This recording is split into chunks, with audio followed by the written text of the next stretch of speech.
অঙ্কটি দেখেন, একটি দ্রব্যের বিক্রয় মূল্য ৯২ টাকা, এতে বিক্রেতার লাভ হয় 15%। দ্রব্যটির ক্রয় মূল্য কত? অর্থাৎ বিক্রয় মূল্য দিয়ে দিছে এবং বিক্রেতার 15% লাভ ওইটাও দিয়ে দিছে এবং দ্রব্যটির ক্রয় মূল্য বের করার জন্য বলছে। তো এটা একটা খুবই সহজ অঙ্ক। এটা একটি চাকরি পরীক্ষা আসছে, সরকারি চাকরি। তো এটা আমরা দেখাই দিব কীভাবে করে।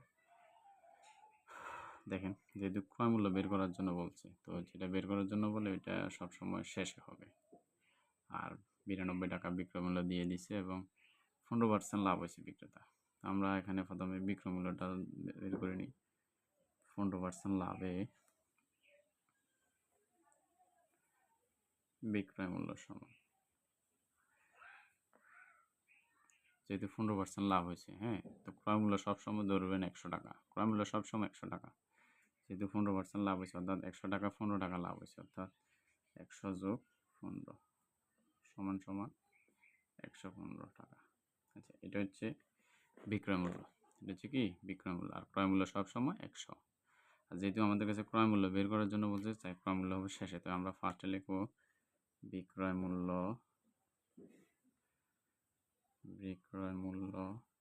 115 টাকা হলে, 115 টাকা হলে ক্রয় মূল্য সমান,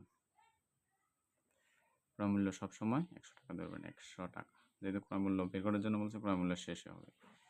এবার দেখুন, বিক্রয় মূল্য 1 টাকা হলে ক্রয় মূল্য সমান, এটা বসবে উপরে আর এটা নিচে চলে যাবে।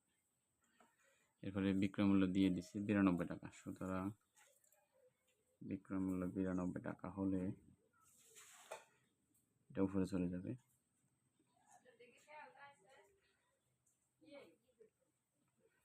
নিচে হচ্ছে 115। যদি আমরা কাটাকাটি করি, এটা গুণ করবেন, গুণ করলে হয় ৯,০০০। এতকে এত দিয়ে ভাগ করলে ৮০ টাকা আসে, আপনারা ভাগ করে নেবেন ৮০ টাকা। তাহলে উত্তর এটা।